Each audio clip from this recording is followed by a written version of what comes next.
Today we're addressing a topic that is definitely in the headlines quite often. What happens if Social Security becomes insolvent? Is it really going away in 2034? Should I be worried about my benefits? And what can we do to prepare? Let's dive in. This is the Money Master Podcast. Welcome back, everyone, to the Money Master Podcast. I'm Connie here with certified financial planners Nick Davis and Tori Tenhagen. So glad we are here again together with our listeners. So, Social Security becoming insolvent. This is something that people have been asking for several years. And every now and then it becomes a hot topic in the news headlines. So how often does somebody ask you this question? Will Social Security be there for me? Yeah. Consistently? Yeah? Yeah. Like probably almost everybody that comes to visit. It's such a hot topic that it's always a headline. There's always a headline that will get you to click on it to talk about it. And even if you're not someone who's super, into headlines and gets super worried about that kind of stuff, you hear it. So even if they're not saying like, oh, I'm so worried it's going to become insolvent, they're still like, what do you think about Social Security? Like it's still on people's minds. So maybe we can help to kind of bring some perspective and, play down a little bit of the hype. I mean, it is a serious topic, but maybe we can play down a little bit of the hype. Right. Because I assume everybody feels like Social Security is important to their financial plan, right? But I have heard you say that some people feel differently. So let's talk about that. Like, why? Like not relying on it. Like, right. So, everybody assumes Social Security, you're paying in if you work, right? So it's you going to be there going to be there for me later. But some people are so, I guess just don't want to rely on it. They're just younger people do. So almost always it's somebody who is not within 10 years of retirement. And it's just kind of a flippant thing to say, I'm not going to rely on Social Security. It's probably not going to be there for me. Mm-hmm. And people who are within 10 years, they say that a lot less. In fact, I hardly ever hear it because it becomes, I think, this is not an exact statistic, but it's like more than 60% of people, have like the majority of their needs met from Social Security in retirement. So, we're relying on it. We need it. And it's not insignificant, Right. Just think about this. If you were to receive $60,000 a year in benefits between you and your spouse, how much money would you have to have saved up to equal that same amount if you were going to be committed to pulling 4% out per year? $1.5 million. So you'd have to save $1.5 million. You think of that as a lump sum. Yeah, that's how much you would need to replace the Social Security. That benefit equals a lump sum, right. 1.5. Yeah. So it's a big part of anyone who is it safe to say anyone who's over 50 right now for their retirement? It's for everybody. They start to it's plan. important for everybody. Yeah. But the question is, how much should you plan on it? And maybe there's some different advice depending upon, where you're at in terms of your age. So what's the current situation with how Social Security is funded and why is it under pressure? Yeah. So you have Social Security. They talk about, we have these trust funds that they're going to have to start relying on. And Social Security was started in 1935. Last time they had to really pull from it was 1980s. They had to pull from it one time. Because otherwise people are paying in, right? Right. Yeah, people retiring and people paying in. So that's always been able to cover, except for the times that they... And then in 2021 was when they had to start taking from it again. So is that, that sounds scary because it says that they're going to be out in 2034 and then you might only get 76, 77% of your benefits. But to kind of bring a little bit of perspective to this, first of all, the problem stems from the fact that we have a demographic shift that happened over the years. So we have all these boomers paying in, and now all these boomers are leaving the workplace, and there's not as much contributions going into it. They're claiming, and the workforce has shifted. And then they're living longer, so we're paying out longer. But the flip side, though, is that Social Security is an entitlement program, which means it can't go away. It has to be there. You're entitled to it because you paid into it. It's going to change. Right? It's going to maybe look differently. And they've made changes before, right? How much COLA changes, those things, they've done things to make it sustainable over time, and they'll continue to do those types of things. So like in a worst case scenario, like what they're saying is, okay, instead of being able, so like what's happening now is they're having to use the trust funds to supplement those taxes that are going in.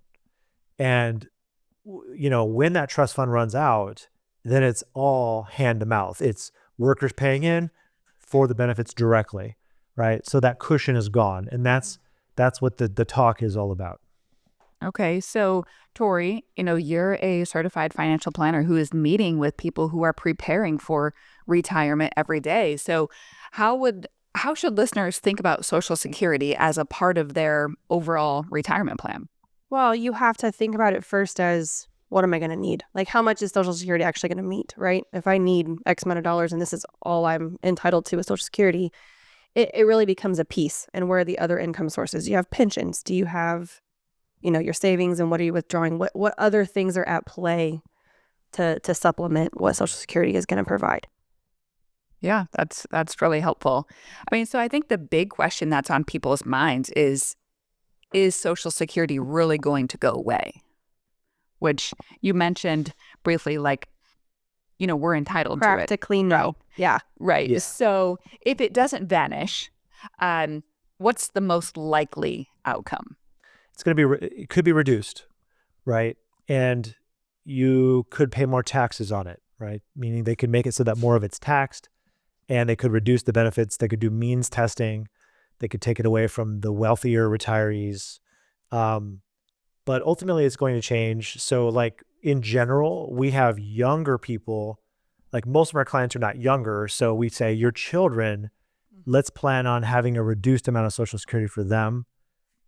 Okay, because we're still really far away. But if you're within a few years of retirement and you're in retirement, in my mind, historically, they haven't made massive changes to that group of right, people who they're are already taking care of relying those on it. people, right? But they might get lesser COLA adjustments or something like that. Okay. Okay. So it's not going to completely go away. It's just going to look a little bit differently. Yeah. So historically, how has Congress addressed the issues with Social Security, and should people trust that Congress will step in again? Well, they definitely will, because it's always a political hot topic. Social Security started in 1935. I don't believe there was a single raise until 1950. In 1950, they raised the benefit amount. And then in 1972, they started what we all know as the COLA, the cost of living adjustment. And they started making those adjustments from 1972 all the way up until, every single year. Then in the 1980s, I believe it was 1983, we changed the ages. So your full retirement age used to be 65 until like 1983. And that's when we got our new schedule, which is the month you were born, all the way up, all the way up to 67. 6 and 8 months. Yeah, 67 years old now is the latest at this moment. Then you have the 1990s, early 2000s, decided to start taxing Social Security.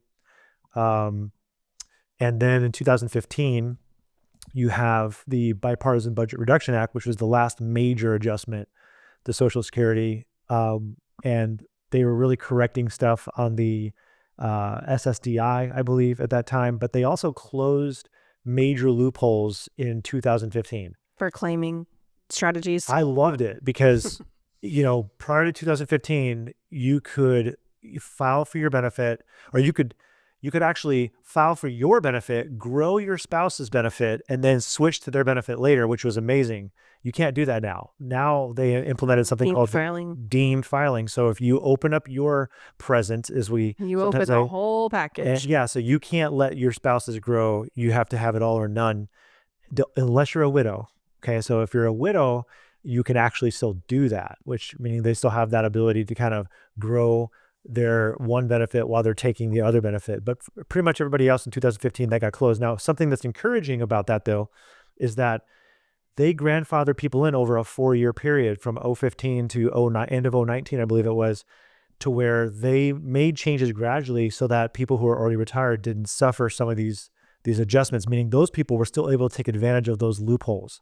So evidence has shown that politicians know who the voters are, and they tend to take care of them. Now you ask what's going to happen with, the future. Well, from now up until 2034, it's going to be, that's 10 years from now, 9 years from now, it's going to be a constant topic. They're going to put it off to the last minute. And then they're going to come through with some changes probably to make some corrections. And it'll Sounds be a about right. political topic for, and Yep. that people run on of how they're going to fix Social Security. It'll be ongoing. Yeah. Now, I do have to say, in this last election, I was surprised to hear Trump say that he would stop taxing recipients on their Social Security benefits, which would be pretty amazing, right? Critics say that, the criticism of that is you have to find the taxes from somewhere. And the truth is 50% of Americans don't pay taxes on their Social Security because, there's a lot of modest retirees in the United States. So, our tax system is kind of fair in that sense, in that it does skew to take care of lower income retirees.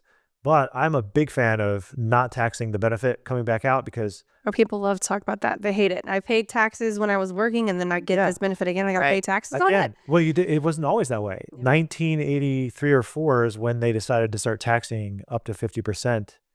And then 1994 is when they said up to 85%. Yep.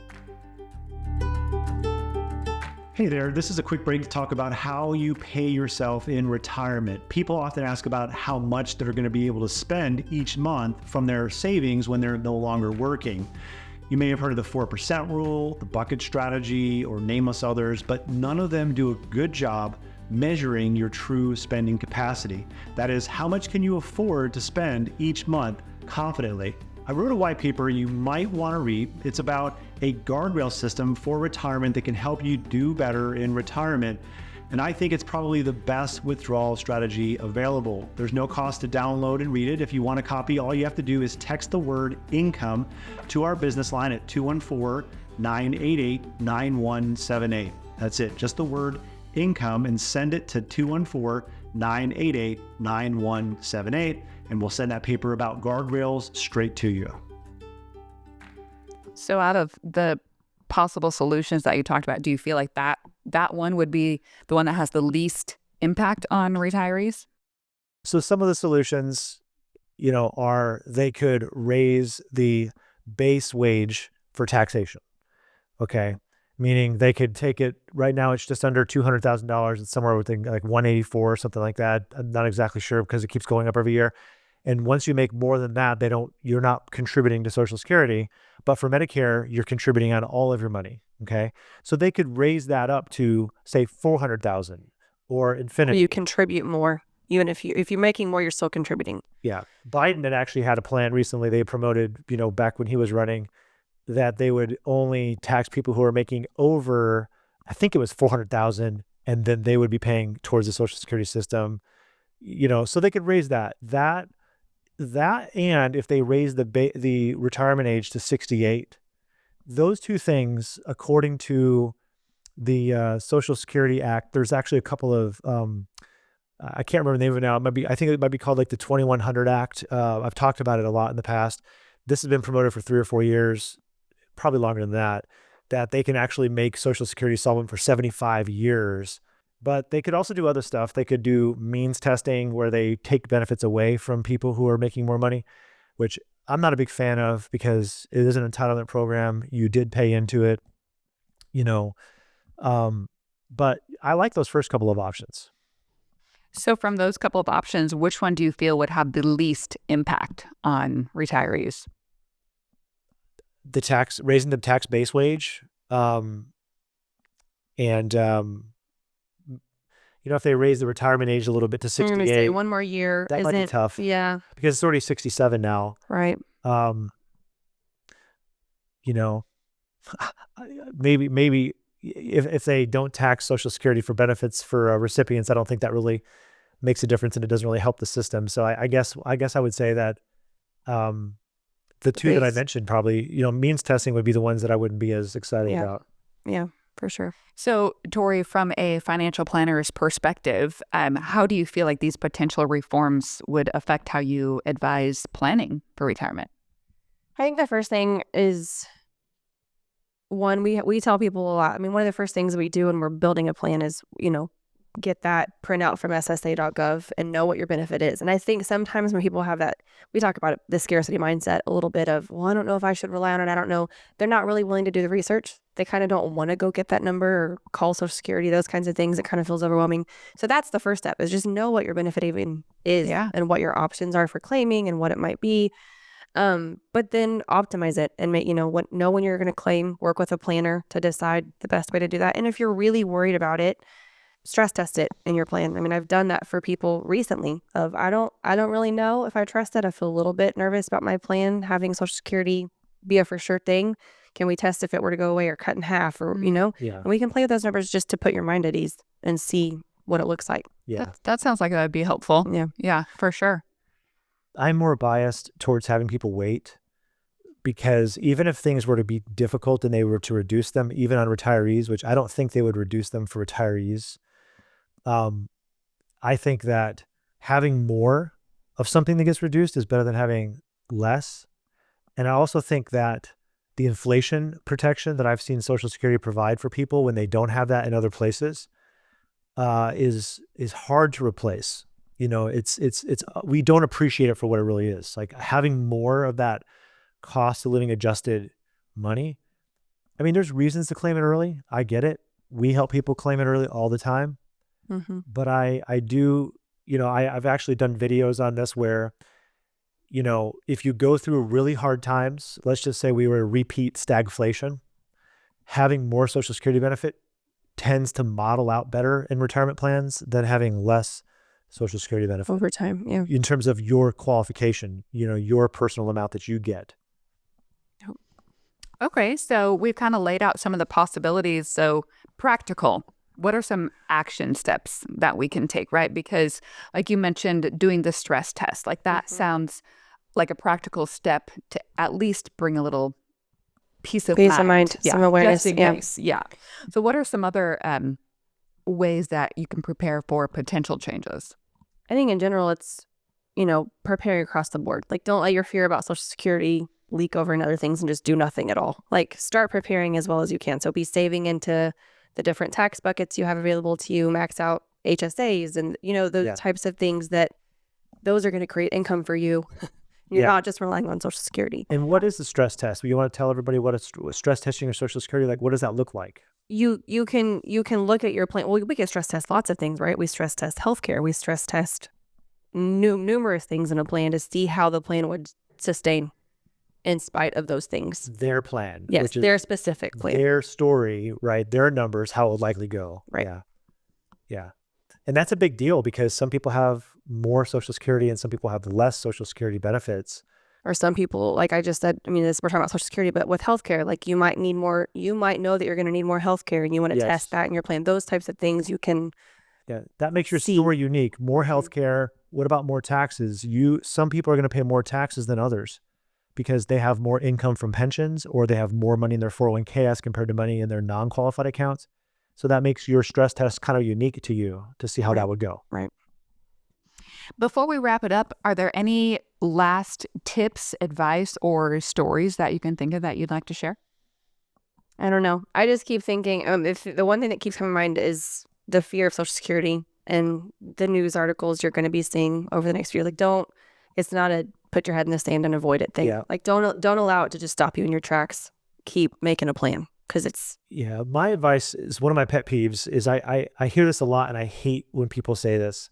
And that is, might as well get it while the getting's good. Might as well get it before the government spends it or makes it run out. Yeah, I'm just going to claim it early and get my part. I tell you that fatalist mindset, I can't stand it.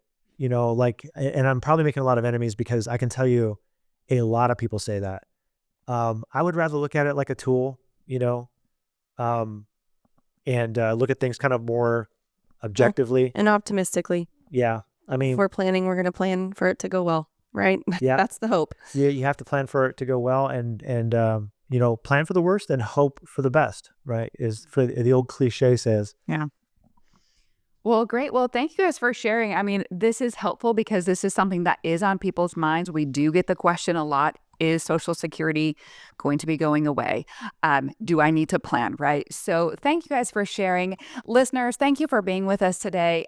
If you found this helpful, share it with a friend who you feel it might benefit as well. And do us a favor. Click the little subscribe button so other people just like you can find our channel as well. If you are one of our YouTube watchers, leave a comment. We'd love to hear from you. And if you'd like to talk with one of our planners, feel free to find us at brindleandbay.com. Talk to y'all next time. Nick Davis is an investment advisor representative of Brindle Bay Financial Advisors, a registered investment advisor. This show is for informational purposes only. Any references to client experiences made may be deemed to be indirect testimonials. Clients were not compensated for providing any testimonial statements. Any references to client experiences are for illustrative purposes only. Actual client experiences will vary. Any exposure to ideas and financial vehicles discussed should not be considered financial advice or recommendation to buy or sell a financial vehicle. You should consult a qualified financial tax or legal professional before taking any action. This program is not endorsed by the Social Security Administration or any other government agency. Brindle Bay Wealth Management is affiliated with Brindle Bay Financial Advisors.